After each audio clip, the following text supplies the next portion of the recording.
기초 이야기를 한번 살펴보도록 할게요.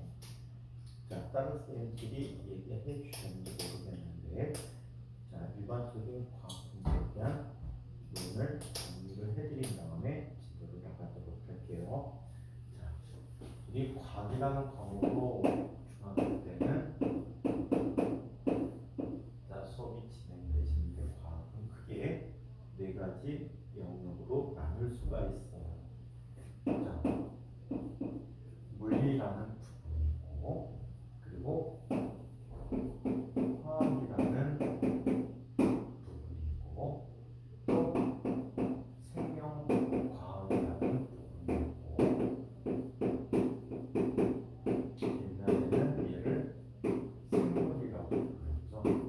그리고 지구과학이라는 영역으로 나눌 수 있다라고 해요. 물리하면은 여러분들 중학교 수업, 중학교 교과과정 좀 배웠니? 어느 정도까지 배웠을까? 어? 2학년 어? 저는 2학년 배우고 아, 2학년 거 배우고 있어? 그 다음에 연서는? 저 과학 중1 인간을 한번 들었어요.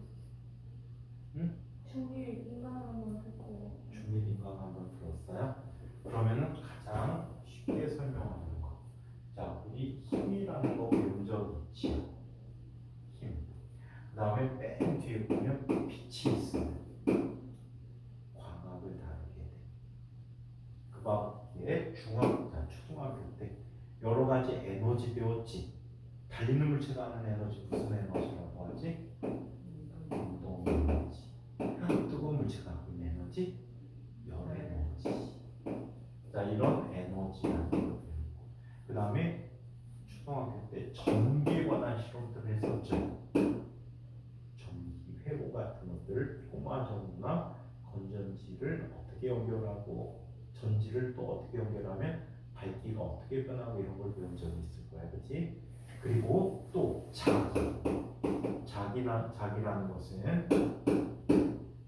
자석을 이용해서 하는 실험들이 있었어. 그런 거 배운 적 있겠다, 그치? 전류가 흐르는 도선 주위에 나침반 갖다 놓고 나침반 N극이 향하는 방향을 이렇게 배운 적이 있지, 그죠? 그래서 이런 것들이 다 물리에 해당하는 이야기들이야. 그리고 화학이라고 하는 것은 어떤 게 화학이냐면, 여러분들 여러 가지 물질을 실험하는데 6학년 때 했던 대표적인 실험이 있을 거야. 산소 만들기 실험이 있었어. 기억나? 어떻게 실험했지? 과산화수소에다가 이산화 망가니즈를 갖다 놓고 과산화수소를 부게 되면 거기서 뽀글뽀글 기포가 생겼지. 그 기포가 바로 뭐야? 산소야. 산소 만들기 실험을 해본 적이 있고, 자, 우리 일반적으로 뭐 플라스크나 뭐 이런 장치를 이용해서 실험하는 것들이 다 화학이라고 하는 영역이 되는 거예요. 오케이? 자, 그 다음에 생명이라고 하는 것은, 여기 그런 거 관심 있는 사람들은 좀 알겠다. 원자라는 걸 들어본 적 있지? 원자, 또 분자, 이런 녀석들이 반응하는 것들, 이런 것들이 다 화학이라는 영역에 속하게 돼. 그 다음에 생명에 대한 이야기들은, 자, 초등학교 때 우리 인체 구조 배운 적 있을 거야, 그렇지? 소화를 하는 과정 배운 적 있을까? 소화시키는 과정. 그 다음에 호흡하는 과정도 배운 적 있겠지. 좀 더 나가서 뭐 유전이라는 것도 배우게 되고, 자, 이런 부분들, 살아있는 동식물에 관한 이야기들이 모두 생명과학에 속하는 이야기들이야. 이렇게.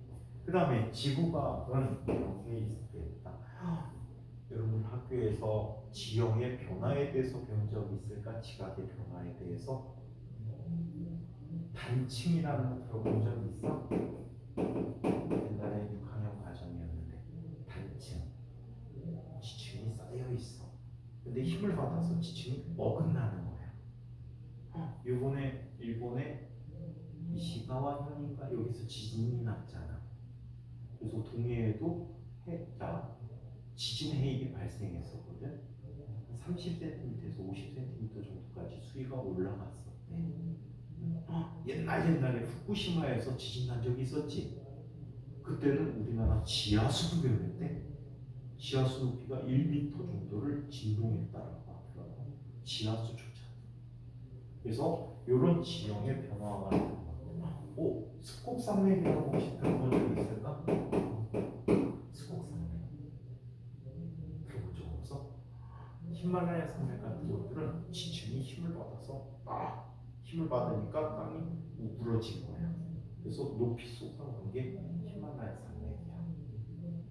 또 이런 걸 배운 적이 있을 것 같아. 일기 현상들 배운 적 있을까? 습도 계산하는 거 이런 것들. 학교의 배경상에 대해서도 봤겠네, 그치? 풍량계, 풍속계 들어본 적이 있지? 이런 현상이 다. 또 별에 관해서 배운 적이 있을 거야. 요거와 관계된 이야기들을 우리는 지구과학이라고 얘기해. 지구의 구조도 알겠다, 그치? 중일 과정에, 그치? 지구의 대기권, 내부 구조 이런 것들을 다루는 영역이 바로 지구과학이라는 영역이라고 해. 그래서 현재 선생님이 오전에 현주쌤 들어가고 지구과학 배웠을까? 잘했어? 여자쌤 모시고 큰 여자쌤 가서 수고했니? 자, 그래서 이런 과목들을 배우게 되는데 선생님하고 공부할 과목은 물리라는 과목이에요. 아시겠죠? 그래서 이 물리를 배우는데 과목들마다 다 힘든 점이 있겠지만 물리는 특히 많이 힘든데 수학하고 연계된 부분이 많아서 많이 힘들 거야. 그래서 많은 내용들을 수학에서 진도가 안 나가기 때문에 선생님과 함께 먼저 수학에서 다룬 얘기들을 많이 보시게 될 거예요. 아시겠죠? 그래서 오늘은 급소 시간으로 물리라는 과목을 갖고 쌤하고 같이 봅시다. 자, 물리를 처음 다루는 부분에 대해서 한번 얘기해 봅시다.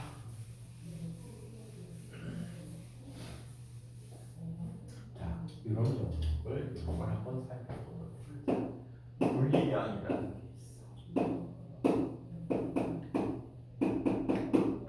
자, 물리량이라는 이야기는 물리량이라는 것은 물리를 구성하는 요소라고 해.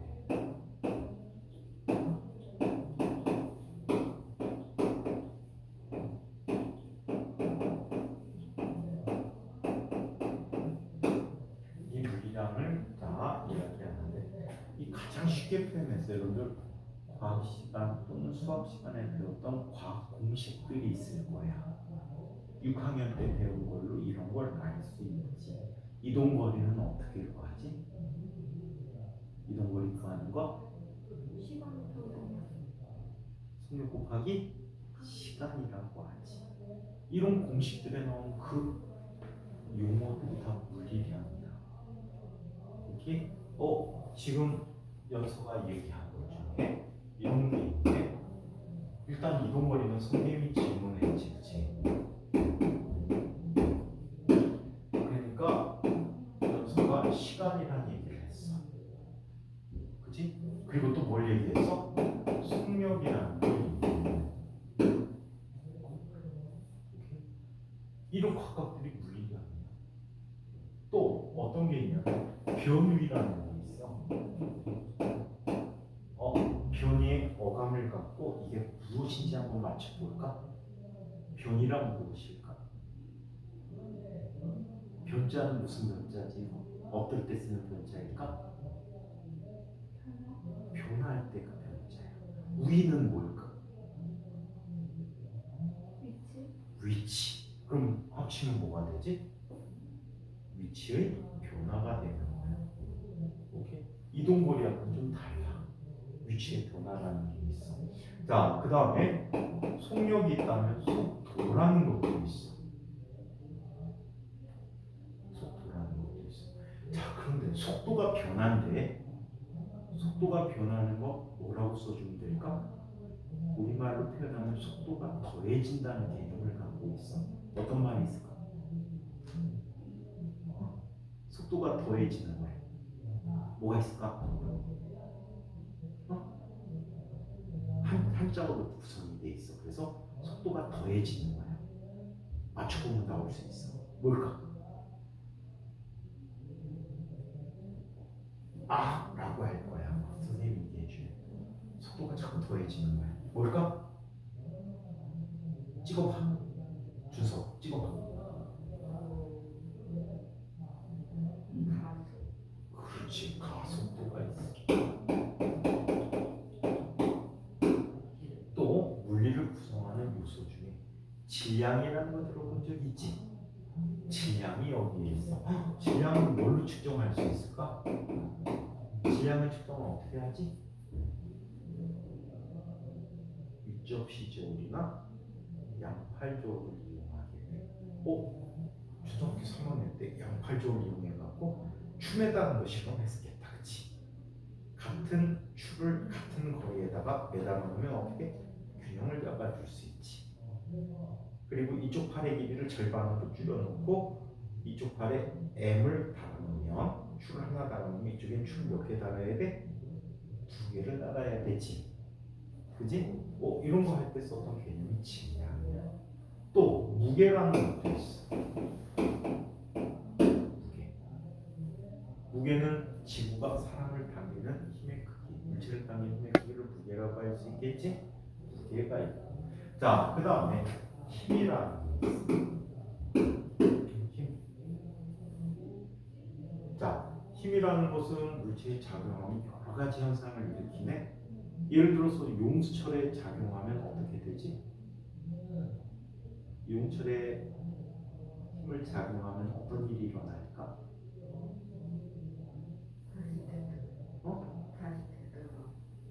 일단은 힘을 작용하면 어떻게 되지? 길이가 늘어나지. 꼽아줄도 마찬가지. 힘을 없애면 원래 상태로 돌아가지. 그걸 이용해서 우리 볼펜 똑딱똑딱 할 때 그 볼펜을 속에 용수철을 넣잖아. 그치? 꼬무줄도 마찬가지. 그죠? 꼬무줄도 당기면 늘어나는데 원래는 돌아가려는 힘이기 때문에 바지에 고무줄 넣으면 어때? 팬티가 안 흘러내리는 거지. 꼬무줄이 가는 특성 때문에. 자, 힘이 있고 그 다음에 또 어떤 게 있냐면 달리는 물체가 갖고 있는 성질이 있는데 이런 게 있어. 어떤 물체는 운동을 많이 할 수 있고 어떤 물체는 운동을 적게 한다라고 해. 예를 들어서 선생님하고 준서하고 같은 빠르기로 달린다라고 해보자. 누구의 운동하는 양이 많을 것 같아? 여보세요. 준서하고 선생님하고 달리기를 같은 빠르기로 달리기를 해. 누구의 운동량이 더 많지? 왜? 운동하니까? 실망이야.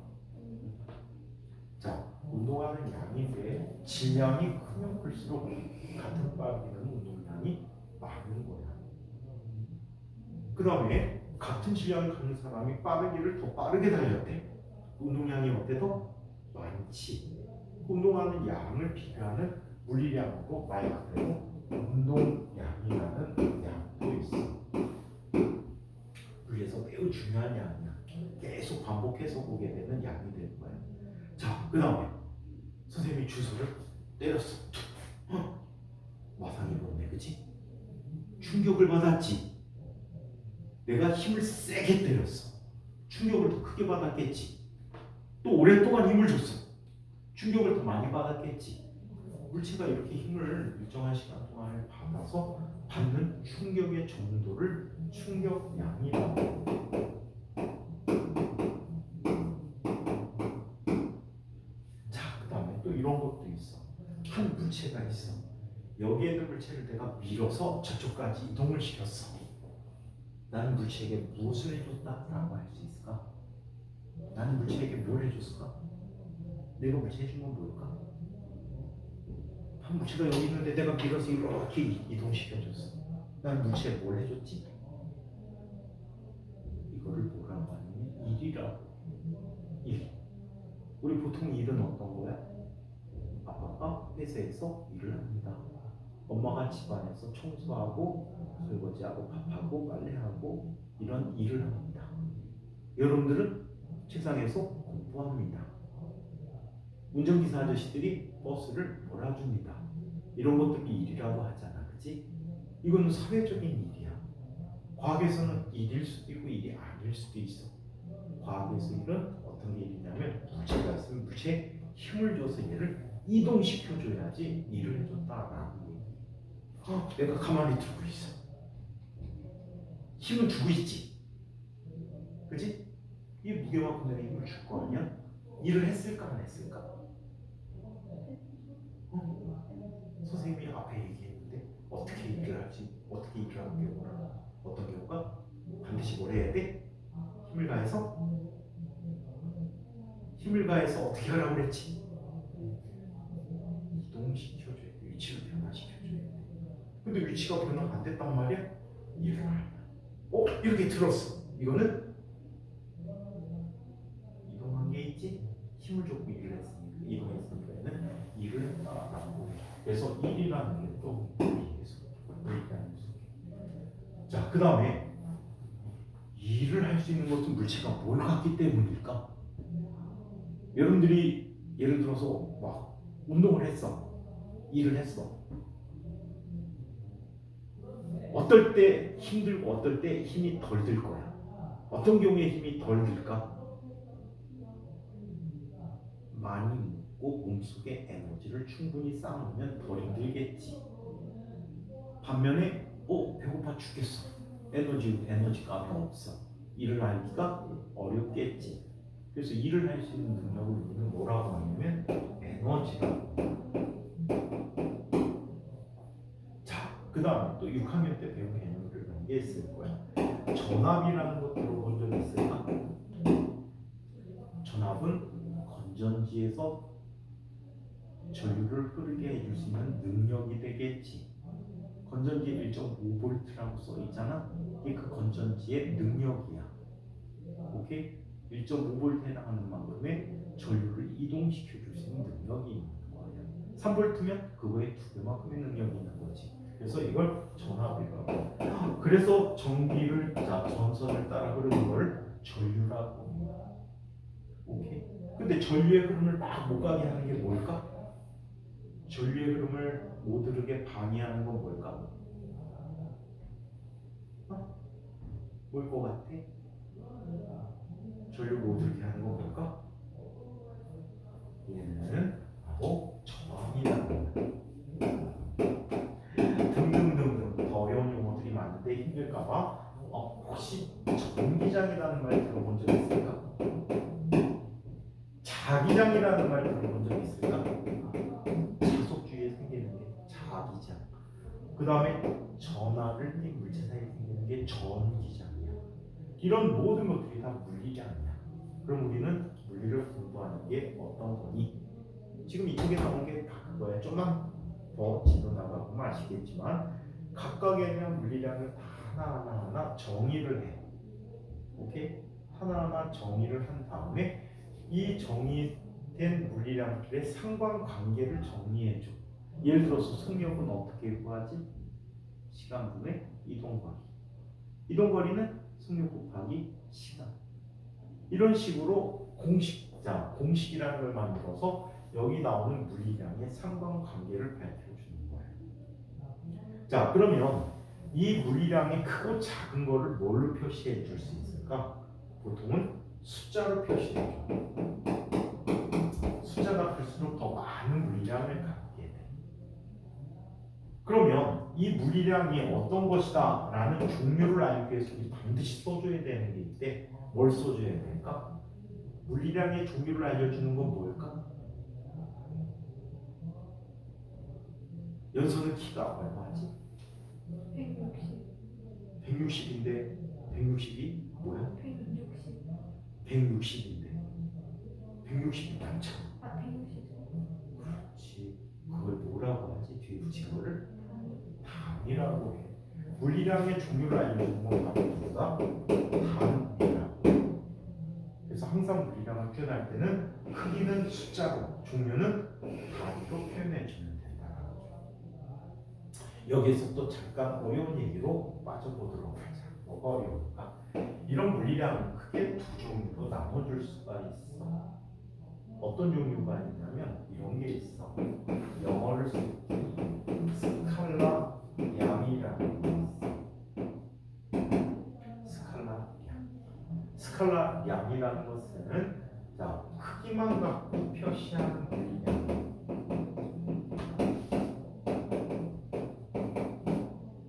크기만 있으면 땡이야.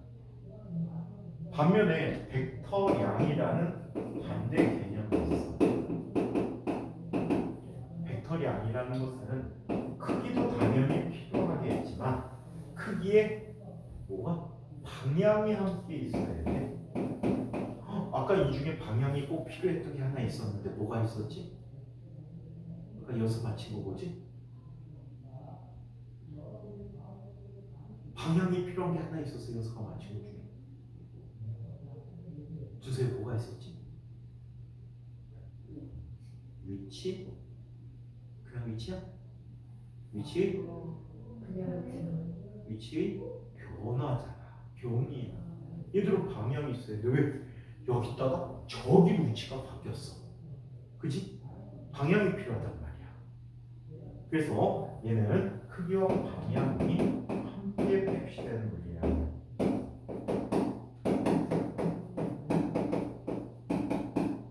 이거를 벡터 양이라고 하죠. 아시겠죠? 자, 그렇다면 이건 준비를 한번 볼게. 이동거리는 자 스칼라는 자 노란색으로 표현합니다. 이동거리는 전체 그냥 이동한 거리만 따져주는 거야. 어디로 갔든 상관이 없어. 얘는 얼마큼 이동했다. 이동한 거리만 필요로 하는 물리량. 그 다음에 시간이라는 것은 이 시각과 이 시각의 차이가 되지. 시간이 방향이 있을까? 시간의 방향은 뭐 미래로 가겠지만 우리 그렇게 사는 건 미래로 가겠지만 미래가 어디 있어? 아무리 봐도 없네. 그렇지? 우리가 살고 있는 공간은 위치만 표현하는 공간이기 때문에 시간의 방향을 정의할 수가 없어. 시간은 당연히 큰 값에서 작은 값을 빼주니까 그 차이 크기만 필요로 하는 물리량이라서 시간도 뭐가 돼? 스칼라 양이 된다라고 해. 얘는 이동거리 시간. 그 다음에 속력이라는 것도 크기만 필요해. 빠르기만 얘기하죠. 어디로 간다가 표시가 안 돼 있어. 그럼 자동차의 속도계라고 하잖아. 걔는 맞는 표현일까? 틀린 표현일까? 틀린 표현이야. 왜냐하면 속도라는 것은 빠르기도 중요한데 방향이 필요한 아이야. 그럼 자동차에 있는 속도계는 이름을 바꿔야 되겠네? 뭘로 바꿔야지? 속력계로 바꿔야 되는 거야. 아시겠어요? 자, 그 다음에 변이라는 것도 방향이 필요하지.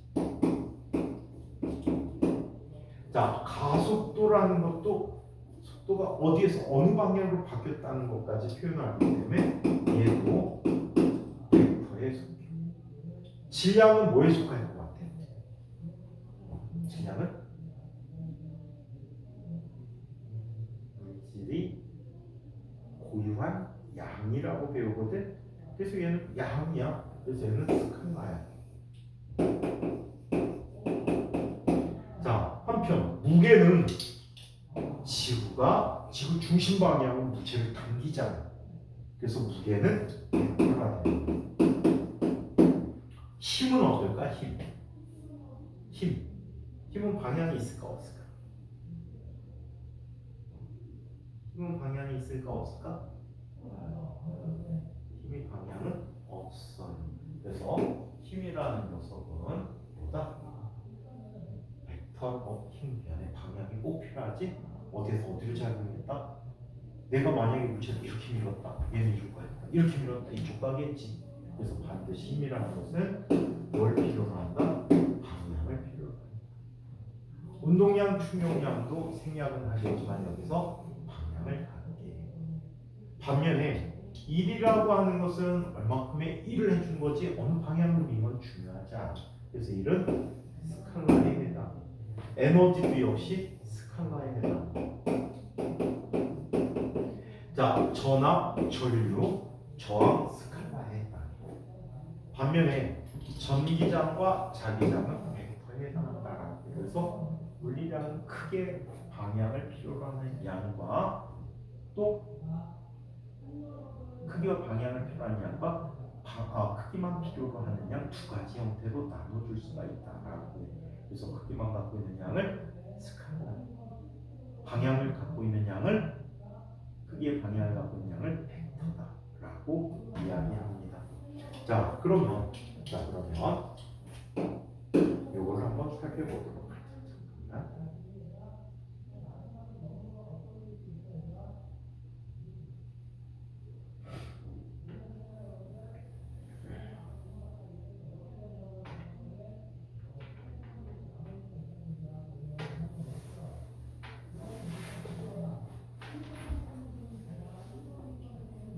자, 그러면 이런 걸 한번 살펴보도록 합시다.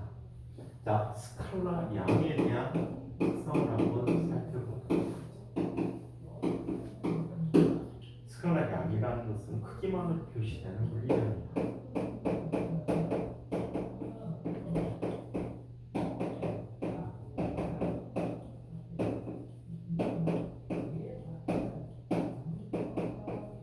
자, 크기만으로 표시되는 물리량. 이번에 과거 졸업하는 형들인데 놀러 오겠다.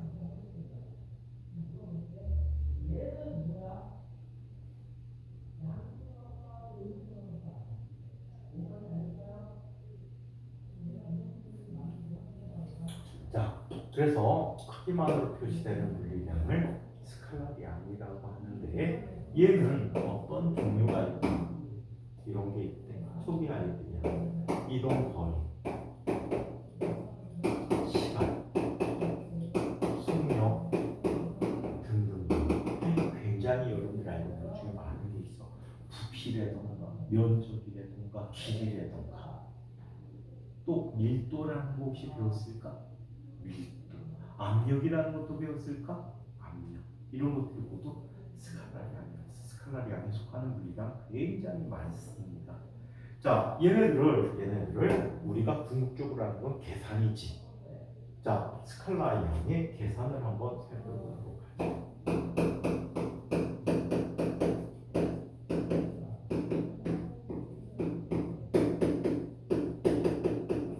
스칼라 양의 계산을 살펴봅시다.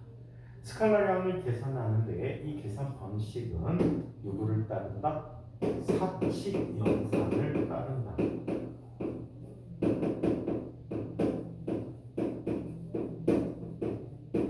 사칙연산이라는 게 뭐지? 사칙연산은 더해주고 빼주고 곱해주고 나눠주고 이거를 사칙연산이라고 하지요. 그죠? 이걸 사칙연산이라고 하는데 그렇다면 얘는 이렇게 계산을 해준다라고 해요. 자, 사칙연산의 덧셈과 뺄셈을 한번 살펴보도록 하죠.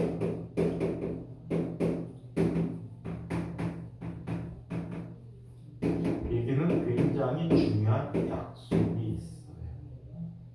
자, 지금 준서의 키가 얼마지? 160? 58? 155cm예요. 자, 1년에 10cm씩 2년 동안 자랐대요. 얼마의 키가 더해진 거지? 20cm가 더해진 거예요. 그렇다면 이 값이 얼마가 돼? 175cm가 되네요. 자, 준서 지금 체중이 얼마지? 30kg 빼? 38kg.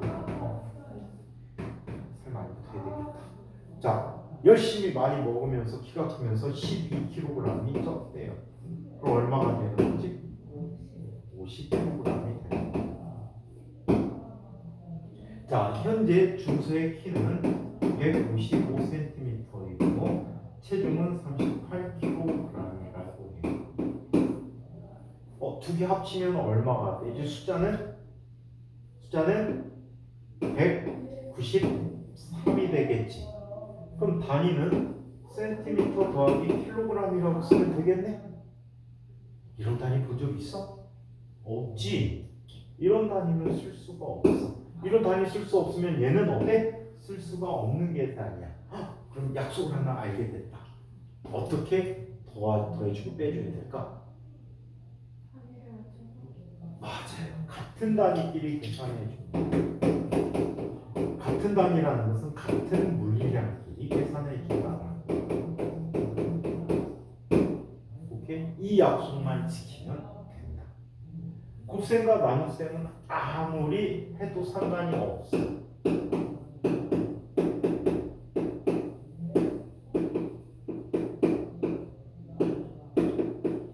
자, 곱셈과 나눗셈은 아무거나 다 가능하다. 자, 아무거나 다 가능하다라고 하는데, 자, 공식에 맞게끔 써주는 게 보편적인 방법이야. 그 공식은 어떻게 만드는지 한번 볼까? 우리 초등학교 6학년 때 속력 구하는 식을 배운 적이 있을 거야, 그치? 과학 시간에 속력 구하는 식을 배웠을 거야. 속력은 어떻게 구하지? 속력은 시간분의 거리로 배웠는데 이게 왜 가능했는지 한번 자 이야기해 보도록 하자. 공식 만들기 얘야. 대분의 공식은 이렇게 만들어지고 있어. 대분의 공식은 실제 이 방법으로 만들어져. 어떤 실험적 결과가 있는지 한번 살펴보자. 자, 여기 빠르기 공식을 갖고 예를 한번 보자. 속력의 예를 들어서 한번 살펴보도록 할게요. 자, 100m 달리기를 할 거야. 여기에는 거북이가 있고 토끼가 있대. 토끼는 100m를 달려가는데 얼마의 시간이 걸렸다라고 할까? 20초가 걸렸대. 거북이는 100m를 달려가는데 얼마의 시간이 걸렸다라고 할까? 10초가 걸렸대. 누가 더 빠른 거야? 거북이가 빠르지. 몇 배만큼 빠르지? 두 배만큼 빠르네. 살펴보니까 이런 걸 볼 수 있어. 같은 거리만큼 이동했을 때 속력은 걸린 시간과 어떤 관계를 갖지? 반비례하는 관계를 갖게 되는. 걸린 시간에 반비례한다. 반비례 표시 알고 있나? 알고 있어? 주소도? 자, 그래서 이렇게 나타나고 이번에는 이걸 한번 봐봐. 10초 동안 달려보라고 했어. 거북이는 몇 미터를 달릴까? 거북이는 몇 미터 달릴까? 10초 동안에 100m를 달렸다. 토끼는 10초 동안에 얼마큼을 달렸다라고 할까? 50m만큼 달렸다. 그럼 누가 더 빠른 거야? 몇 배만큼 빠르지? 두 배만큼 빠르네. 그렇다면 속력이라는 것은 이동 거리에 어떤 관계를 갖지? 비례하는 관계를 갖게 돼. 그래서 두 개를 합치면 속력이라고 하는 것은 걸린 시간분의 이동 거리라고 표현해주고 있잖아. 아시겠어요? 그럼 단위 만들기도 한번 볼까? 거리의 단위는 뭐지? 이동거리 단위는 미터. 나누기인데 단위를 만들어줄 때는 슬래시 해놓고 뭐라고 있지? 퍼라고 읽어. 단위란 뜻이야. 나누기 뜻이지 원래. 자, 여기 부모에는 뭐가 들어갔지? 시간이니까 뭘 써야 될까? 세컨드지. 초라는 뜻이지. 그래서 미터 퍼 세크 하게 되면 세컨드인데 보통 읽을 때 세크까지만 읽어. 그래서 미터 퍼 세크 해서 얘는 속력의 단위가 되는 거야. 모든 단위는 이렇게 맞춰주고 공식도 이 과정에 의해서 만들어지고 있다라고 보면 되겠다. 아시겠죠? 자, 그래서 이게 스칼라 양이라고 해서 스칼라 양의 계산은 이렇게 해준다. 이번에는 벡터 양에 대해서 한번 이야기해볼게요.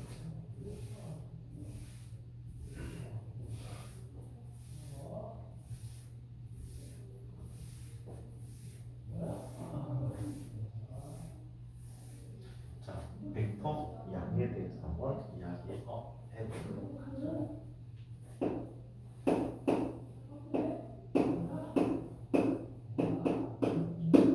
자, 벡터 양이라는 것은 이렇게 이야기합니다.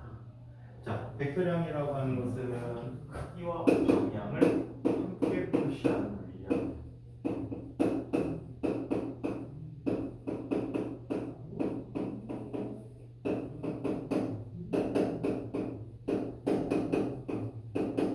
자, 크기와 방향을 함께 표시하는 물리량인데 얘는 어떤 게 있을까요? 얘는 아까 얘기했던 변이 또 속도, 도자 들어간 나이프에 되게 많이 들어가죠. 가속도, 힘, 운동량, 중력량, 전기장, 자기장 이런 식으로 나타나는 것들을 벡터라고 합니다. 오케이? 자, 그래서 이렇게 나타나는데 이 벡터는 이런 성질들이 있어. 방향이 있는. 그럼 표시해 줄 때 상당히 애로점이 있겠다. 그치? 자, 우리 어떤 물질의 양과 방향을 함께 표현하는 아주 좋은 표현 방법이 하나 있어. 방향을 표현할 때 가장 많이 사용하는 방법 뭐가 있을까? 학교에도 우리 수십 번 보는데 지나치게 돼. 화살표. 화살표야. 차선에 보면 화살표 다 그래서 방향을 이렇게 가세요 이렇게 가세요 표시해놨잖아. 그치? 또 뭐니? 도로 표지판에도 똑바로 가세요 좌회전 우회전 다 표시해놨잖아. 그치? 이런 것들이 다 바로 방향을 표시하는 방법인데, 자, 얘는 벡터의 표시법을 이야기해. 자, 벡터를 표시하기 위해서는 우리 화살표를 이용하는. 화살표의 길이를 이용해서 벡터의 크기를 표현하고 화살표가 향하는 방향을 이용해서 그 벡터의 방향을 표현해 주는 거예요. 그래서 이렇게 화살표를 표현해 줄 때, 자, 이때 이 화살표의 길이는 뭐라고요? 벡터의 크기야. 화살표가 길면 더 큰 물리량이 작용하고 있다라고 보시면 돼요. 자, 그 다음에 이 화살표가 향하는 방향을 이용해서 뭘 표현해 주지? 벡터의 방향을 표현해 줘. 그리고 이 화살표가 시작하는 점이 벡터가 어디에 작용하고 있다라고 하는 벡터의 작용점이 돼요.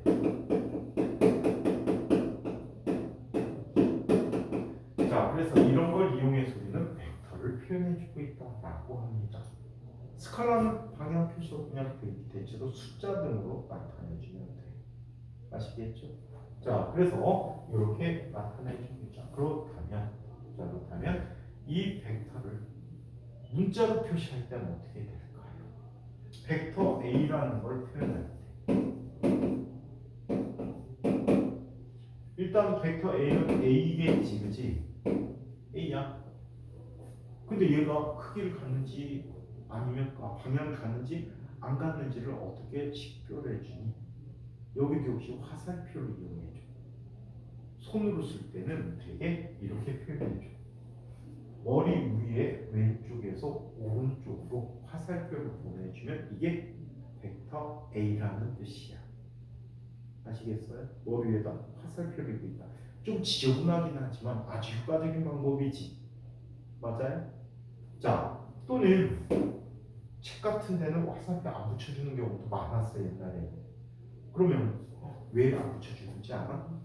실제 요즘은 아니지만 요즘은 전자출판이지. 한글만 아래 한글로 쳐놓으면 워드 뭐니? 그냥 워드라고 하지. 워드로 막 글자만 쳐놓으면 컴퓨터가 다 찍어주잖아, 그치?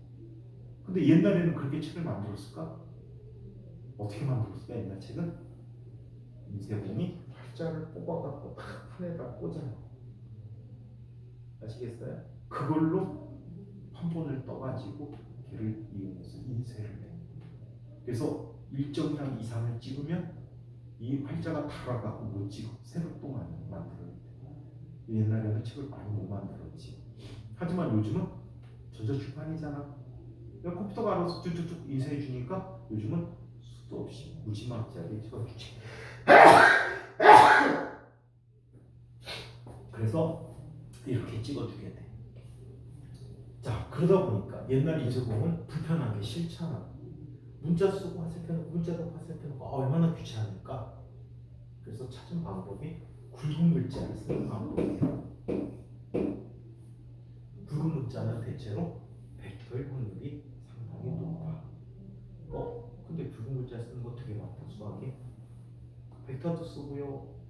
또 집합에 이름을 붙일 때 쓰고요. 또 행렬이라는 녀석에 이름을 붙일 때도 쓰고요. 상당히 많이 쓰는 편이에요. 아무튼 이렇게 쓸 수 있다. 그럼 벡터 A의 크기는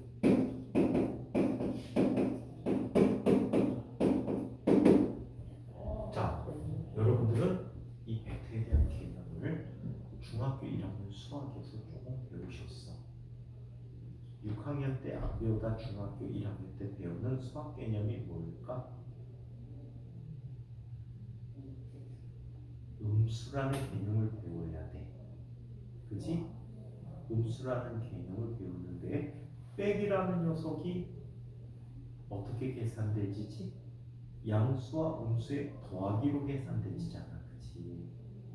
이때 음수의 크기를 표시할 때 어떻게 쓰지? 플러스 마이너스는 일종의 방향이라고 볼 수 있거든? 그 음수와 양수의 크기를 표현할 때 어떻게 쓰지? 특히 음수의 크기 표현할 때 어떻게 써? 어떤 기호를 쓰지? 마이너스. 음수의 기호. 이 기호가 있어. 크기를 표시하는 기호. 뭐가 있을까? 자, 예를 들어서 수직선에서 마이너스 3의 위치를 한번 생각해봐. 원점 끝에 거리는 얼마야? 3. 어떻게 계산하지 이거? 절대값으로 붙여주는 맞아. 벡터도 마찬가지. 얘도 A라는 벡터가 있으면 절대값을 붙여주는 방식으로 벡터를 계산해 준다라는 거예요. 아시겠죠? 자, 그래서 이렇게 벡터의 표시를 한번 살펴봤다. 자, 이번에는 벡터들이 갖는 일반적인 성질을 이야기해 보도록 하겠습니다. 자, 일반적인 성질에서 벡터의 성질에서 벡터의 n배에 대해서 얘기해 보죠. 자, NA 벡터야. n은 여기서 일반적인 자연수든 정수든 상관이 없어.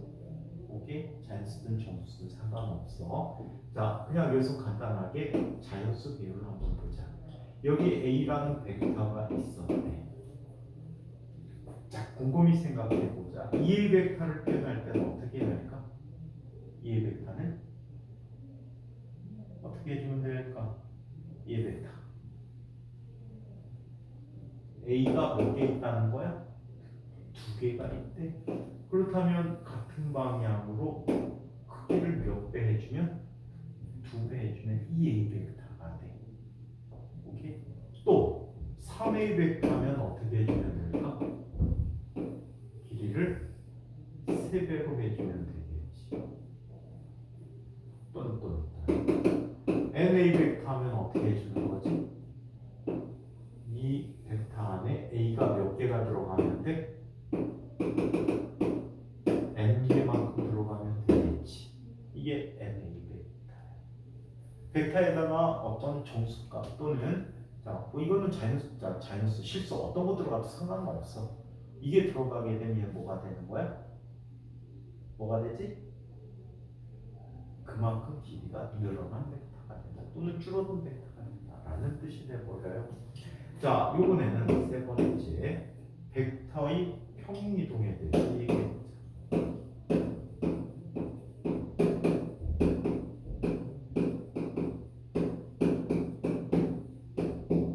자, 이쪽에 A라는 벡터가 있어. A는 기준 방향과 이루는 각도를 세타라고 했고, 세타 각도 표시할 때 봤어? 본 적 있어? 처음 봐? 이거를 읽을 때는 세타라고 해. 그리스 문자야. 소문자, 대문자는 이렇게 쓰는 그리스 문자야. 각도를 표현할 때 쓰는 기호야. 각도 표현할 때 쓰는 기호야. 그래서 얘가 세타 A라는 기호를 갖고 있다라고 하자. 자, 여기 또 다른 벡터가 있어. B 벡터야. 각도가 세타 B야. 여기 C 벡터야. 각도가 세타 C야. 이때 A 벡터의 크기가 B 벡터와 같고 얘가 C 벡터와 같대. 그리고 세타 A와 세타 B와 세타 C가 모두 같대. 각도도 같다. 방향도 같고 크기도 같지. 그럼 세 벡터는 어떤 벡터야? 같은 벡터라는 사실이야. 세 벡터는 같다. 벡터는 계산을 위해서 평행 이동시켜도 동등한 벡터가 된다라고 해. 오케이? 동등한 벡터가 된다. 자, 한 가지 얘기만 더 하고 마치도록 하자. 벡터에서 마이너스 A 벡터라는 게 있대. 어떤 의미를 가질 것 같아? 마이너스는 수직선하고 똑같아. 어떤 의미? 방향의 의미를 갖게 돼. 원래 표현이 이렇게 나타나. 여기 A점이 있고, O로 하자. O점이 있고 A점이 있다라고 해. 그래서 화살표를 이렇게 보내주는 것, 시작점, 끝점에 화살표 보내준 것을 우리 OA 벡터라고 해. 근데 다 O를 겹치고 있다면 귀찮으니까 얘를 뭐라고 그냥 써? A 벡터라고 쓰는 거야. 근데 반면에 이렇게 된 아이를 살펴보자. 얘가 B고 얘가 O야. 얘가 A고 얘가 O야. 그럼 얘는 무슨 벡터지? A5 벡터가 돼. A5 벡터가 되는데 얘는 자 마이너스 5A 벡터라고 쓴데 순서 바꾸면 마이너스 5가 나와. 그래서 이 마이너스 5는 무슨 의미야? 크기가 방향이 반대 벡터라는 의미를 갖고 오케이? 자, 그래서 벡터는 이런 성질을 갖고 있다고 하는데 다음 시간에는 이 성질을 활용해서 벡터의 다음 주 월요일 수업할 거야. 다음 시간에는 좀 이따 다시 수업 취지를 얘기해 좀 설명할게. 자, 이 아이는 자 다음 주 월요일날 계속해서 이 성질을 위해 살펴보도록 하겠습니다. 잠시 쉬었다가 와서 수업을 계속합니다.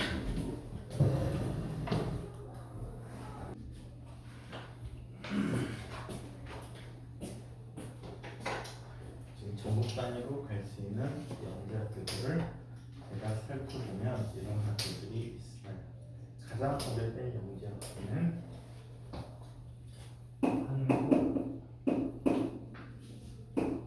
과학영재 학교가 있어요.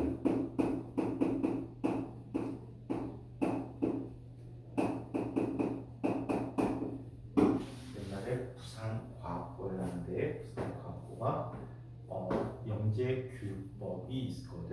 영재교육법에 의해서 새로이 변화돼서 한국영재학교가 됐어요. 자, 이 한국영재학교는 학년에 구분 없이 자 월반에서 입학할 수도 있어요.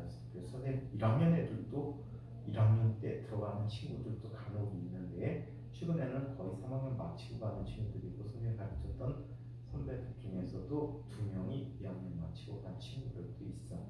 그래서 한국영재학교가 가장 오래된 영재학교고 그 다음에 대한민국 최고의 과학고 어디지? 인천과학고? 진성과학고? 그럼 어디야? 서울과학고지. 서울과학고도 이름은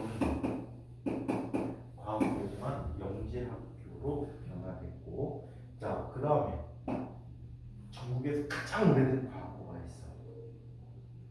1986년도부터 신생을 뽑은 과학고가 있어. 어디 학교지? 가장 오래된 과학고는 어디 학교일까? 선생님 대학 후배도 이 학교 나온 애들이 있어. 어디 과학고일까? 가장 오래된 거. 응?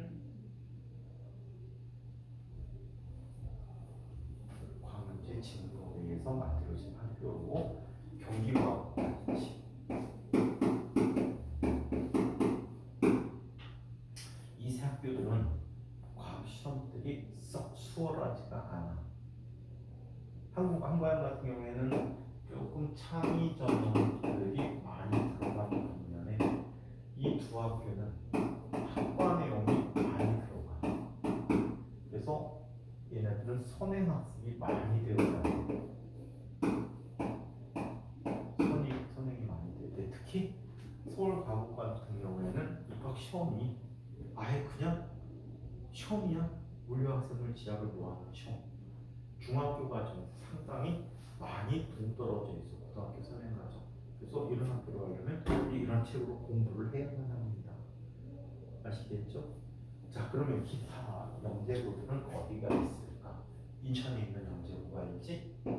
영재학교 중에 가장 늦게 만들어진 영재학교야. 그래서 인천 과학 예술 고등학교가 있지. 흔히 인과영이라고 하는 영재고등학교. 미안하다 새로 써줘야지. 이 학교한테 미안하지, 그치?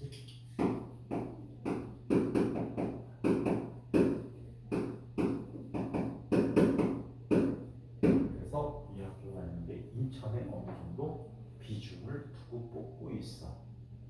그 다음에 또 어디 영재 학교가 있을까? 대구 영재 학교, 또 대전 영재 학교, 광주 영재 학교. 자, 세종 과학고가 따로 있고 세종 과학예술 영재학교가 있지.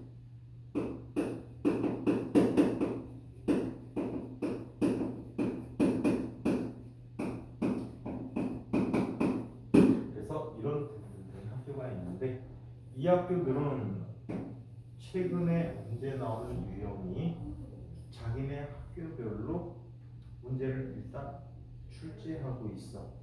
출제해서 얘네들을 취업하는 것 같아. 그래서 문제 은행을 만들었어. 다양한 형태로 문제 은행을 만들어서 거기에서 뽑아서 내. 그러다 보니까 이 학교들은 문제가 비슷한 것들이 나오는 경우들이 많아. 비슷한 경우들이 많고 이 학교들은 보통 창의 전형이야.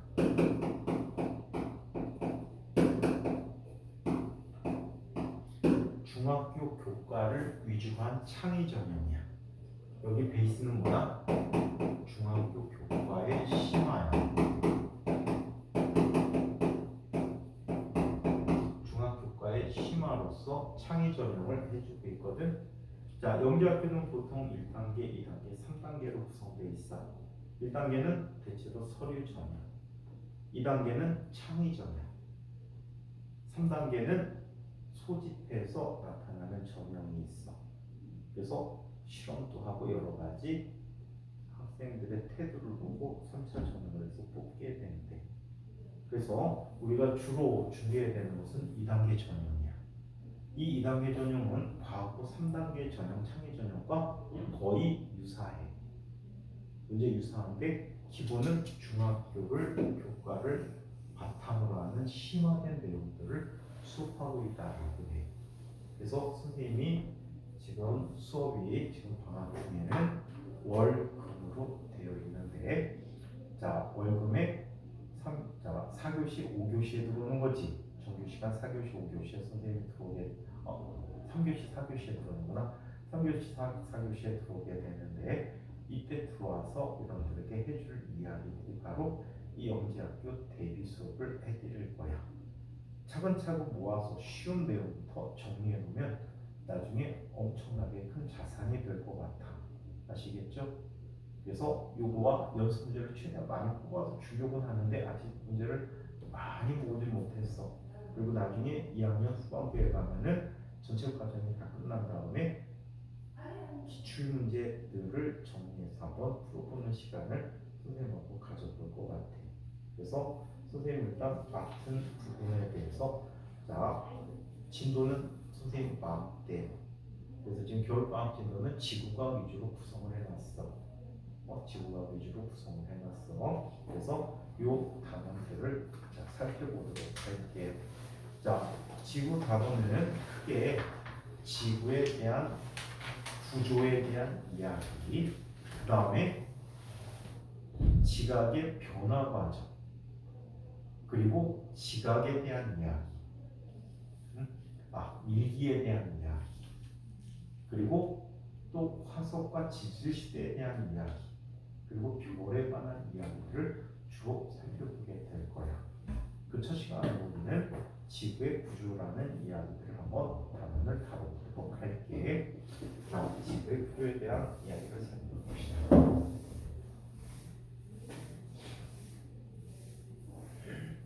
자, 중학교 교과 내용들을 오전 시간에 했겠네? 그렇지요. 오전 시간에 했지. 지구의 구조에 대한 얘기를 한번 살펴보도록 합시다. 자, 오전 시간에 안 했나? 1학년 수업이 없나?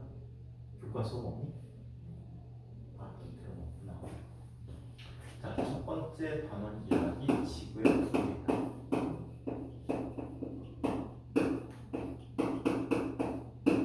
지구의 구조에 대해서 살펴봅시다. 얘기들은 좀 쉽고 많이 본 얘기들이 많을 것 같아.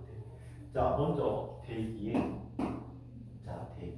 구조에 대해서 이야기해 보도록 할게요. 바로 우리 대기권이라는 권에 대해 살펴볼 거야. 지구는 여러 가지 영역으로 나눌 수가 있어. 지구를 여러 가지 영역으로 나누는데 지구는 다섯 개의 영역으로 나누는데 자, 어떤 게 있어? 지금 공기층으로 이루어진 대기권이라는 부분이 있어. 자, 줄여서 기권이라고 불러. 오케이? 기권이라는 영역이 있고, 그 다음에 땅을 구성하고 있는 요소로 뭐가 있을까? 지권이 있어. 지권이 있어. 또 바다를 구성하고 있는 것도 지구학에 속하지. 얘는 뭐야? 수권이라고. 특히 영재학교 문제는 이 지구과학과 관계된 문제들이 상당히 많다. 물리는 상당히 비교적 적고 그냥 기본 개념으로 나가면 그냥 일찍 나가면 거의 다 풀 수 있는 개념들이 많고 지구과학과 생명과 관계되는 영역의 문제들이 상당히 많이 나와. 화학도 비교적 많은 편이야. 그래서 수권이 있고 다 한몫씩 하는 부분들이야. 다 중요해. 그 다음에 생물권이 있어. 그리고 외권이 있다라고 해. 지구 바깥의 영역이 있대. 그래서 이게 지구를 구성하는 지구 주변에 대한 5개의 영역이 된다라고 해. 그래서 오늘 살펴볼 이야기는 기권 위주 그리고 지권 약간을 살펴보게 될 거야. 아시겠죠? 지권 얘기는 아직도 많이 남아 있어요. 자, 그러면 먼저 대기에 대한 얘기를 한번 보자. 자, 대기의 기온 분포를 한번 보자.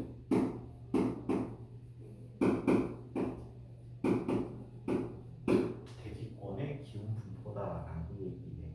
자, 우리는 그 권역마다 온도 분포가 다르게 나타나는데, 자, 높이에 따른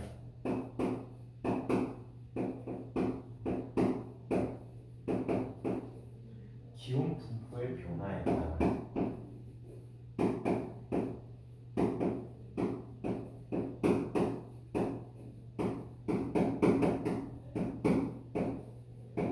기온 분포의 변화에 따라 4개의 영역으로 나눌 수가 있다라고 해. 어떤 영역으로 나눌 수 있냐면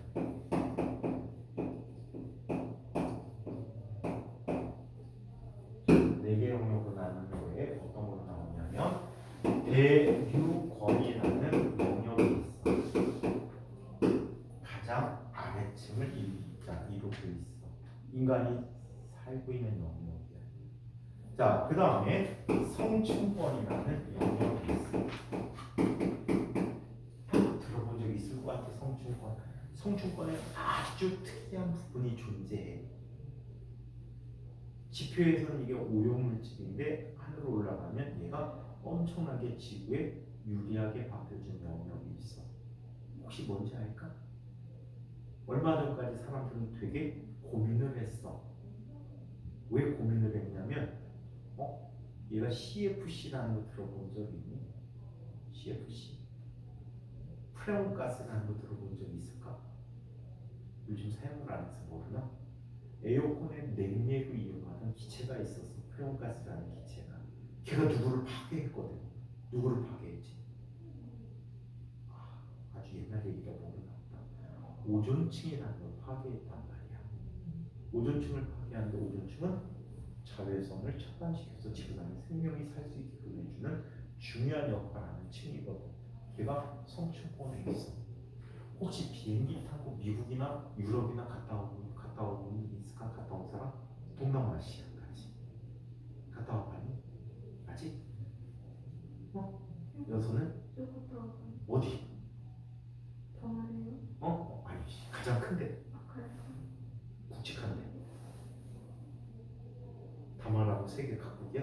그런데 선생님 후배 여자 후배 중에 독일에서 물리학 연구원으로 있는 후배가 있는데 그 친구가 연구소에 가서 그 친구 프로필을 봤더니 후배 프로필을 봤더니 방문 국가가 전 세계 120개국을 방문했대요. 각 국가마다 그 학회가 있는데 거기에 참석했는데 뭐 2번 이상 참석하는 나라도 굉장히 많겠지만 120개국까지 참여했대. 120여 개국. 한 10년 전에 봤을 때 거의 전 세계 다 가본 거지. 어디? 미국? 기억은 나요? 유럽? 아니 캐나다? 아니 근데 아무튼 그런 연세의 기억을 더듬어서 보자. 비행기 탈 때 창가 쪽에 앉았어? 가운데 앉았어? 상가도 창가 쪽에 앉았어? 그러면은 문을 열고 밖에 쳐다봤어? 봤어요. 봤어? 뭐가 보이든? 구름? 구름이 어디에 있지? 비행기 아래? 비행기 아래에 있단 말이야. 이 비행기가 아래에 보이는 구름이 있는 곳이 바로 대류권이야.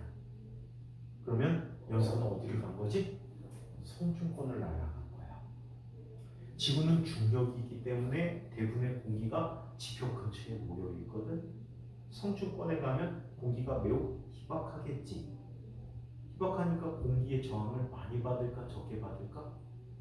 적게 받기 때문에 연료 소비가 줄어든대.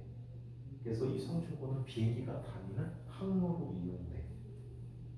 또 다른 장점들이 있어. 기후 분포의 변화와 관계돼 있어. 자, 그다음에 중간권. 중간권은 굉장히 높은 곳에 있어. 지표에서 50km에서 80km니까 중간권인데 산소가 공기가 매우 희박해. 대부분의 공기가 30km 이내에 있거든. 30km 이내 90% 이상의 공기가 있단 말이야. 굉장히 희박해. 공기가 있기 때문에 하늘이 파랗게 보이거든. 낮에. 근데 여기 공기가 없어. 하늘이 어떻게 보이기 시작할까? 검게 보이기 시작한대. 하늘이 검게 보인대. 자, 그 다음에 가장 가까운 쪽은 열권이라는 영역이 있다. 자, 그러면 각 층에 대한 특징들 한번 살펴보도록 하죠. 자, 먼저 대기권의 역할부터 보자.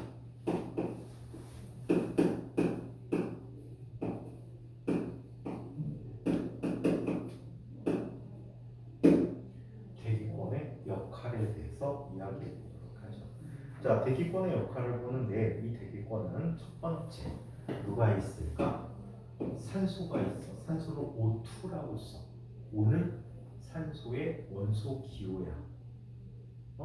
산소가 영어로 뭐지? 옥시전이지. 옥시전에서 O를 따와서 두 개가 붙어 있는 거야. 그래서 얘를 산소 분자라고 해. 오케이? 그래서 산소가 있어서 자, 이 산소를 이용해서 할 수 있는 대표적인 게 바로 뭐냐면 호흡을 할 수가 있어. 호흡 과정에서 우리 몸에 필요한 에너지를 생산해 주게 돼. 오케이? 자, 우리 밥을 먹으면 포도당과 같은 양분을 흡수하거든. 그 양분을 이용해서 에너지를 만들 때는 산소가 필요해. 그런 일련의 과정을 뭐라고 불러? 호흡이라고 불러주고 있다라고.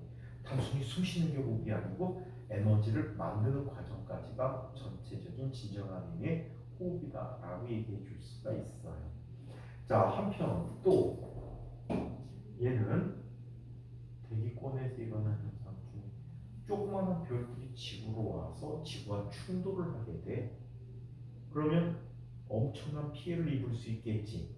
실제로 중생대 때 살았던 공룡들이 운석과의 충돌에 생긴 충격 때문에 다 죽었다는 소문도 있어. 소문이 아니고 설이지. 이런 설도 있다라고 해. 이거를 생각한다면 어때? 대기권은 이 운석들과 충돌에 의해서 운석들을 다 태워버릴 수 있겠지. 마찰열로 다 태워버려서 지표에 거의 도달하지 않게끔 해준대. 그러고도 도달하는 아이들이 있어. 걔네들을 뭐라고 부르지? 걔네들을 운석이라고 부르지. 이 떨어지는 걸 유성이라고 부르지. 별똥별. 여름철 같은 때 뭐 얼마 전에 하나 또 있었대는데, 여름철 같은 때 특히 자, 하늘을 쳐다보게 되면 이 하늘에서 별들이 어때? 슉슉 지나가는, 막 지나가는 이런 현상을 관찰할 때도 있거든. 이런 것들이 바로 대기권이 운석과 충돌에 의해서 마찰열로 태워버리는 작용을 해서 지구상의 생명들이 안전하게 살 수 있는 자, 이런 역할을 해준다라고 합니다. 자, 한편 자, 얘는 운석을 차단해준다. 자, 한편 또 이런 것도 있어. 얘는 온실 효과라는 걸 일으켜. 대기생물들이 온실 효과를 일으켜서 지표의 온도를 일정하게 유지시켜주고 없을 때보다 온도가 훨씬 더 높게 유지시켜준다라고 해. 만약에 대기권이 없으면 어떤 일이 생기냐면 낮에는 뜨겁고 밤에는 엄청나게 온도가 내려갈 거야. 대표적인 곳이 달과 같은 곳이 그래. 다른 햇볕을 쬐면 온도가 굉장히 높고 반대쪽으로 가게 되면 햇빛을 안 받는 곳으로 가면 기온이 엄청나게 낮대. 그래서 이렇게 자, 지구의 온도를 유지시켜주는 역할을 해주는 게 바로 대기라고 합니다. 자, 한편 오존층의 역할인데, 오존층은 태양의 자외선을 흡수합니다. 자외선은 크게 두 가지가 있어. 인체에 유리한 자외선이 있고 인체에 해로운 자외선이 있어. 그래서 태양의 유해한 해가 되는 자외선을 차단해준다.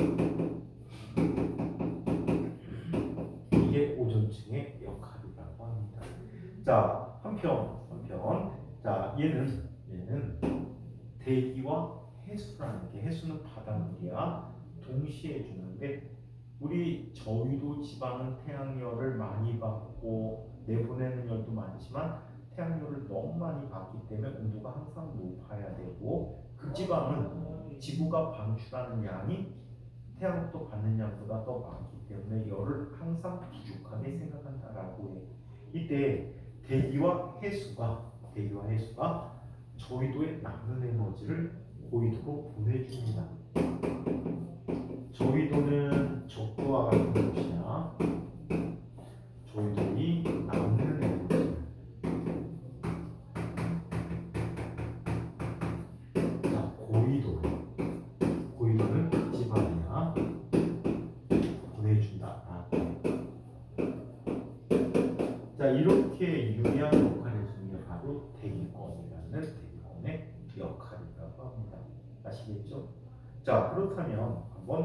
봅시다. 자, 먼저 층의 구조를 먼저 본 다음에 자, 세부적인 것들 한번 정리해 보도록 하죠. 기온 분포의 변화에 따라서 대기의 영역을 나눌 수가 있다라고 했는데 자, 이렇게 보도록 하자. 가로축은 기온이야. 온도, 공기 온도. 세로축은 높이라고 하죠. 자, 보통 우리 대기권이다라고 하면 지표에서 높이 1000km 사이를 대기권이라고 해. 별거 안 된다, 그지? 생각해봐, 북한 새끼들이 미사일을 쏘잖아. 높이가 뭐 2000m 정도까지, 2000km까지 올라가. 2000km까지 올라가면 오우씨, 엄청나게 올라가는 거네, 그지? 고각 발사하면 2000km 정도까지 올라간대. 그럼 대기권 엄청 밖에 갔다가 다시 지구로 돌아오는 거야. 자, 그래서 얘를 살펴보는데 얘는 세 개의 네 개의 영역으로 나눌 수가 있다라고 해. 높이가 약 10km까지 영역이야. 10 내지 어떤 책은 13km 정도까지도 가. 영역이 이거는 확실하게 정해져 있지 않아. 얘는 계절 따라 달라지고 위도에 따라서 많이 달라. 아시겠죠? 자, 그 다음에 높이가 50km인 영역까지 구분을 해주고 또 80km인 영역까지 또 구분을 해줘요. 그리고 그 이상 1000km까지 영역도 나눈다라고. 자, 맨 처음에 지표 근처에서는 기온이 지표의 평균 기온이 약 18도 정도가 되거든. 18도 정도의 온도를 유지하는데 높이 올라가면 기온이 점점 낮아져. 높은 산에 올라가면 점점 추워지겠지. 그러다 보니까 히말라야 산 같은 데는 꼭대기에 항상 얼음이 있잖아. 올라갈수록 기온이 낮아지고 있어. 자, 그러다가 다시 자, 이 층에서 온도가 올라가. 물론 여기에 좀 빼쭉빼쭉하게 돼 있진 않아. 뭉툭하게 네모나게 돼 있어. 자, 그 다음에 2층에서 다시 온도가 더 많이 내려가. 그리고 다시 온도가 급격히 증가해서 엄청나게 올라가는 이런 특성을 갖는다라고 해. 가장 아래에 있는 층을 우리는 뭐라고 해? 대류권이라고 해. 자, 그 다음에 얘는 성층권이라고 해. 그리고 얘는 중간권이야. 그리고 얘가 열권이야. 이 권과 권의 경계면을 얘는 이렇게 불러. 밑에 이름을 따. 그럼 얘는 무슨 관계면? 대류 관계면이라고 해. 얘는 무슨 경계면? 밑에 이름을 따니까 성층 관계면.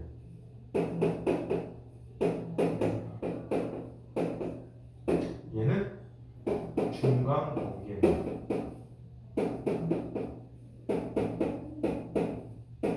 그리고 열권이고 그 바깥쪽을 옛날 책에는 외기권이라고 이야기했는데 요즘은 그렇게 표현하지는 않더라.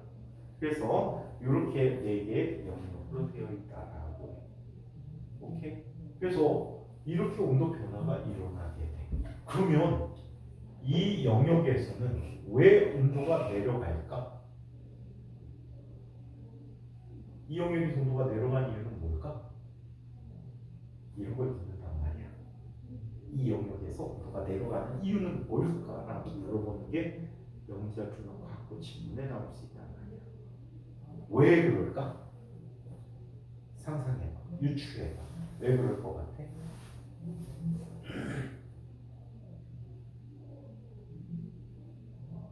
자, 이 원리는 이렇게 생각하면 편리할 것 같아.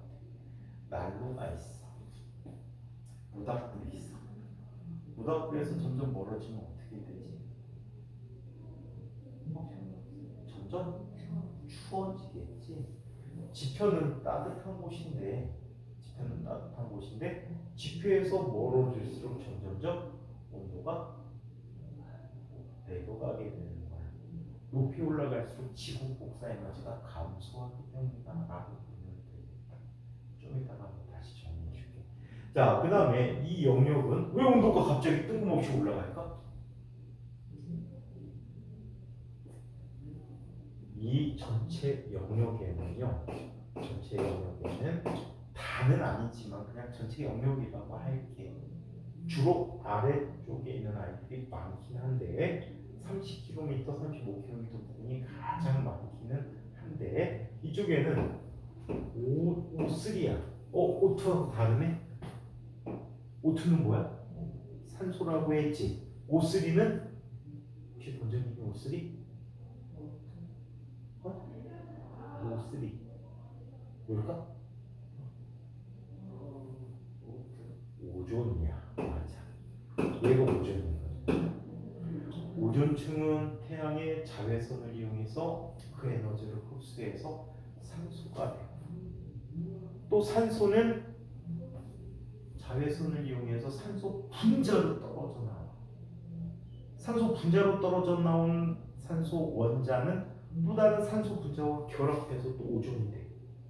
이게 계속 끊임없이 반복이 되어져.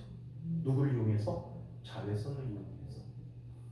자, 이 성층권에서 온도가 올라가는 이유는 오존층이 존재해서 오존층이 태양의 유리한 자외선을 흡수함으로써 올라갈수록 기온이 증가하는 현상이 생긴다라는 거.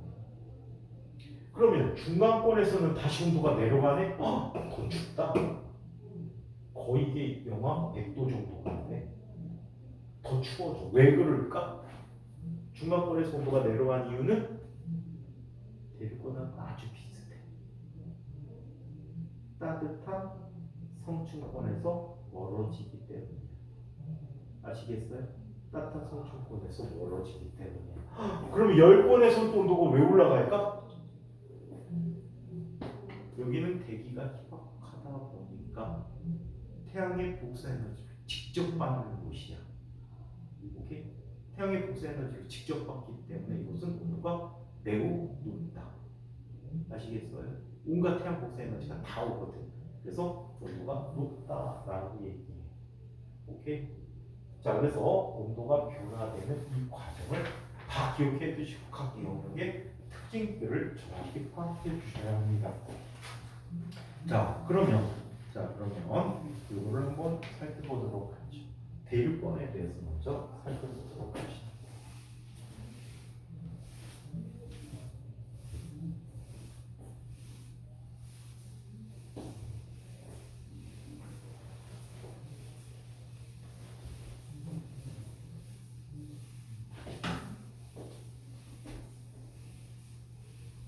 자, 대륙권에 대해서 한번 살펴보도록 하겠습니다.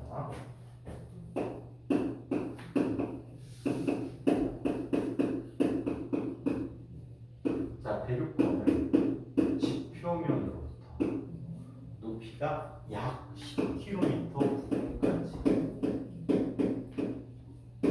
이거는 설정하기가 좀 모호하다라고 했지? 층마다 차이가 커. 계절에 따라 위절에 따라 다르기 때문에 약이라고 표현했어. 선생님이 본 다른 책은 13km 정도까지라고 표현해 준 책들도 있어. 그래서 얘는 약 이 정도 근처이다라고 얘기해. 자, 얘는 첫 번째 특징. 높이 올라갈수록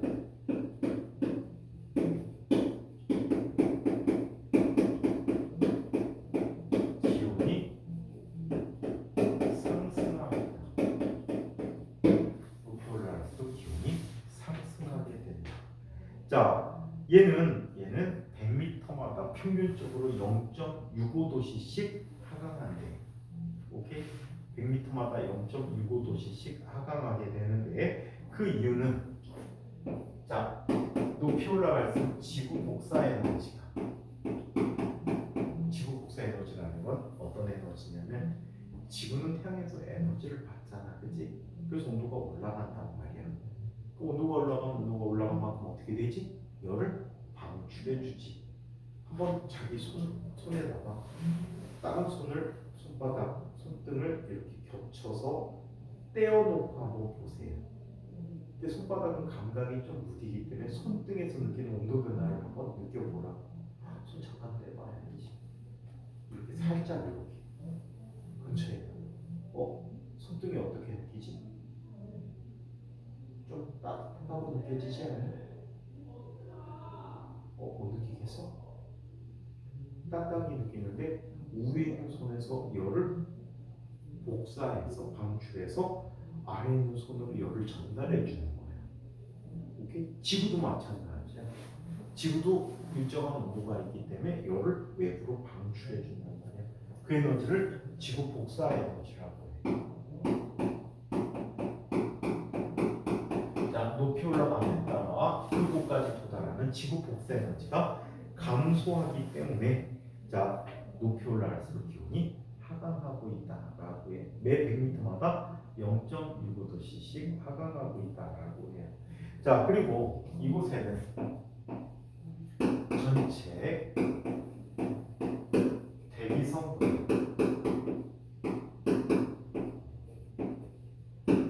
약 80%가 존재한다라고 해요. 책에서는 70 내지 80%라고 했죠. 약 80%가 존재한다. 그것도 대부분 30km 이내에서 다 끝나버려. 자, 한편 이곳에서는 이런 현상이 일어납니다. 자, 차가워진 공기는 위로 갈까 아래로 갈까? 차가워진 공기는 위로 갈까 아래로 갈까? 차가우면 어떻게 되지? 아래로 내려. 밑에 공기는 따뜻하니까 위로 올라가지. 온도의 차이에 의해서 위아래가 이렇게 바뀌는 현상을 무슨 현상이라고 하지? 자, 주전자에 넣고 자, 수조에 물을 끓이는 거야. 그 물이 그 안에다 톱밥이나 라면에 건더기 스프를 넣고 한번 끓여보자. 톱밥이나 건더기 스프가 운동을 하지. 어떤 운동을 할까? 물을 끓일 때? 한번 상상해봐. 한번 본 적도 있을지 모르겠어. 건더기 스프를 비커에다 넣고 비커의 한가운데 알코올 램프로 가열을 해봐. 어떤 일이 일어날까? 건더기 스프가 처음에는 가만히 떠있거나 가만거나 있다가 시간이 좀 지나면 물이 끓기 시작하면서 어떤 일이 생기지? 어떻게 움직이지? 그렇지. 뱅글뱅글 도는 운동을 하게. 이런 현상을 뭐라고 불러? 대류라고 불러. 오케이? 자, 에어컨은 위에다 설치하고 난로는 아래에 설치하는 게 유리하지. 맞아? 차가워진 공기니까 아래로 내려온단 말이야. 근데 밑에다가 설치하면 아래만 시원하겠지. 자, 그 다음에 난로를 위에다 설치해봐. 여기만 뜨거울 거야. 바닥은 춥겠지. 그래서 이렇게 공기나 또는 자, 액체들이 순환하는 것, 공기나 액체, 기체나 액체 같은 건 나중에 유체라고 불러. 이런 물질이 순환하는 것을 대류라고 하는데 이곳에서는 무슨 현상이 생긴다? 대류 현상이 있다. 대류 현상이 존재한다. 또 이곳에서는 비교적 무거운 기체 분자에 담아는 수증기가 포함되어 있어. 수증기들은 온도에 따라서 물방울이 됐다, 수증기가 됐다 자꾸만 변하겠지. 그걸 뭐라고 해요? 하늘에 올라간 수증기가 응결돼서 물방울이 돼서 떠다니는 걸 뭐라고 하지? 6학년 때 배웠는데 땅에서 증발한 물이 하늘로 올라가서 응결을 해. 물방울이 돼서 작은 물방울이 돼서 하늘을 떠다니고 그걸 뭐라고 불러? 물방울이 하늘을 떠다니네. 수증기가 옮겨서 물방울이 되거든. 하늘을 떠다녀. 그게 뭐지? 구름이야. 구름. 지표면 근처를 떠다녀. 걔는 뭐야? 지표면 근처 떠다니는 물방울을 뭐라고 하지? 안개라고. 자, 여기는 수증기를 가지고 있어서 기상현상이 일어난다. 수증기가 있기 때문에 나타나는 현상. 그래서 기상 기상현상과 대류현상이 동시에 존재하는 것이 바로 이 대류권이다라고 얘기합니다. 자, 이렇게 계속해서 눈비도 내리고 바람도 불게 하고 또 공기도 위아래로 계속 움직이면 얘는 안정하다고 할 수 있어? 불안정하다고 할 수 있어? 불안정한 거지. 계속 움직이니까 불안정해. 그래서 비행기 항로를 이용하기가 힘들어. 선생님이 옛날에 프로펠러 비행기를 타고 강릉에서 속초에서 김포공항까지 온 적이 있어. 이 프로펠러 비행기는 높게 올라가진 않아. 이렇게 보면은 자동차 보이고 사람이 느껴질 정도로 높이로 날아. 낮은 곳에 나는 거지. 그러다 보니까 웃긴 현상들이 생긴다. 어떤 현상? 비행기가 자주 흔들려. 불안정. 갑자기 비행기가 뚝 떨어져. 안전벨트 꼭 매세요. 기장의 방송에. 잠시 뒤에 뚝 떨어져. 비행기가. 그런 일들이 일어나더라고.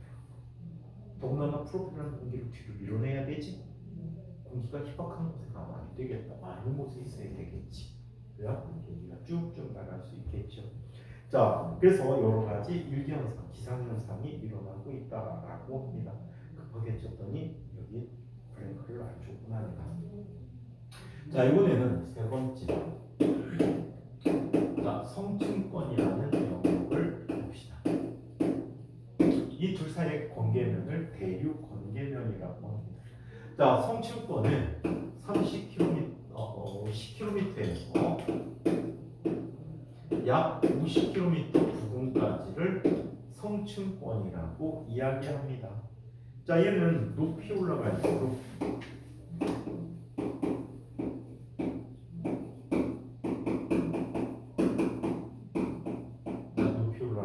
기온이 하강한대. 미안해. 시꺼버렸어. 하강이지. 그래. 기온 하강해. 하강하잖아. 그지? 상승이야. 얘가 상승. 그래서 높이 올라갈수록 기온이 상승하고 있다라고 합니다. 얘는 누구 때문이지? 오존층이 자외선을 흡수하기 때문에.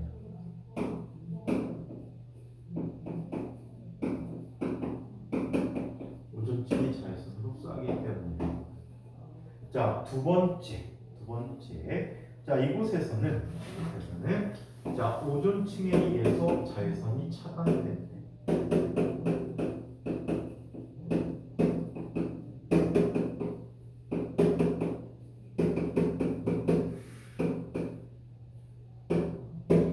원시 지구에서는 대기가 발달하지 않았어.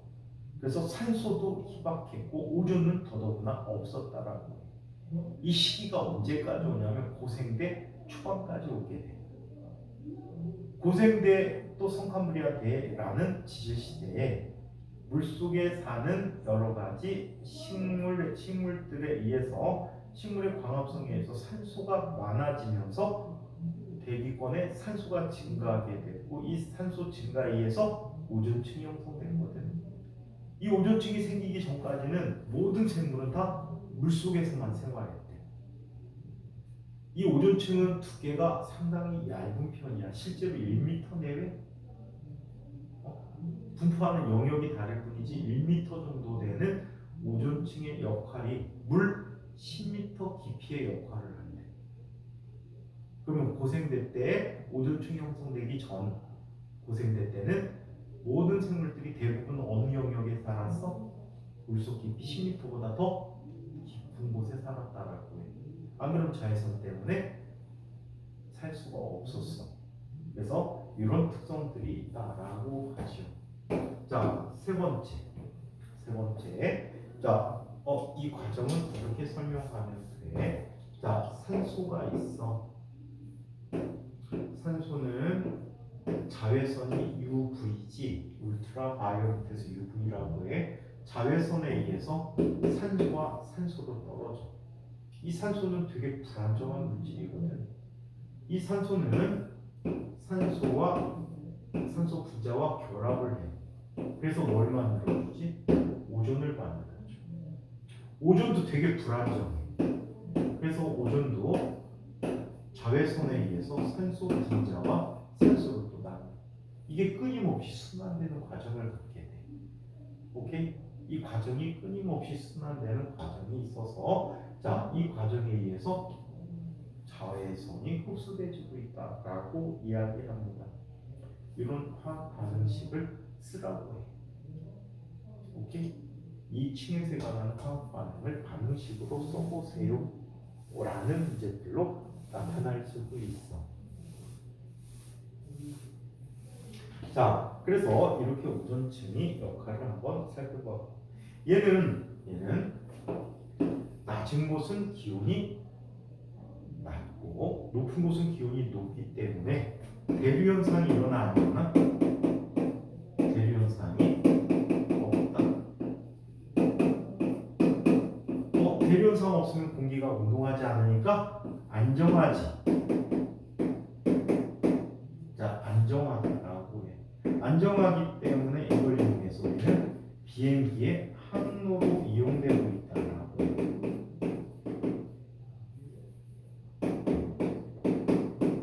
자, 비행기의 항로로 이용되고 있다라고 합니다. 그래서 비행기의 항로이다. 자, 한편 구름이 없고 비행기의 항로로 이용된다. 그래서 아까 연서가 외국에 나갈 때 구름이 비행기 밑에 있었다라는 걸로와 자, 연서는 어느 영역을 날아갔다? 성층권 영역으로 날아갔다라는 걸 알 수가 있겠죠. 자, 한편 중간권이 있다.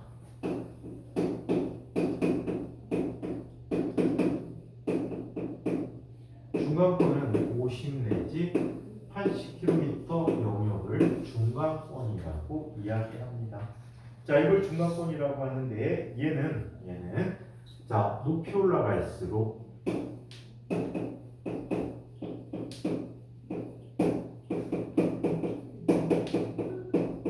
자, 높이 올라갈수록 기온이 다시 하강합니다. 왜 하강한다고 했지? 따뜻한 성층권에서 멀어지니까 기온이 하강하게 되는 거예요. 낮은 곳의 온도는 높고 높은 곳의 온도가 낮아. 그럼 어떻게 되지? 대류 현상이 일어나겠지.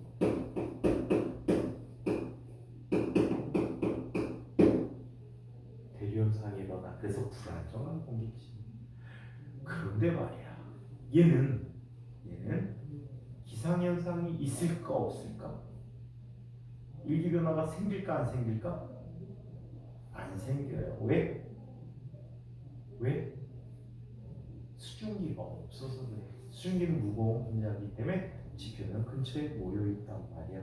자, 그리고 얘는 상층부 기온이 영하 100도씨 정도로 매우 낮다. 영하 90도로 표현되지 책에서는. 그래서 매우 낮은 온도를 갖고 있다라고 얘기해. 자, 얘는 대기현상이 있으나 수증기가 없어서 기상현상이 일어나지 않는다라는 특징도 되겠지. 자, 한편 또 이런 것도 볼 수가 있어. 얘는 대기가 희박해요.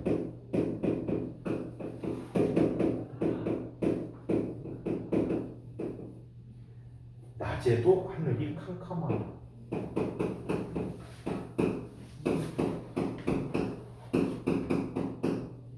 낮에도 캄캄하다라고 얘기합니다. 대기가 희박해서. 자, 한편 자, 열권에 대해서 얘기해 보자.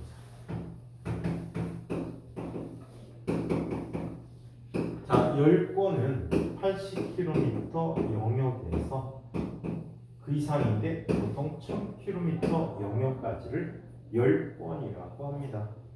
자, 얘는 높이 올라갈수록 기온이 상승합니다.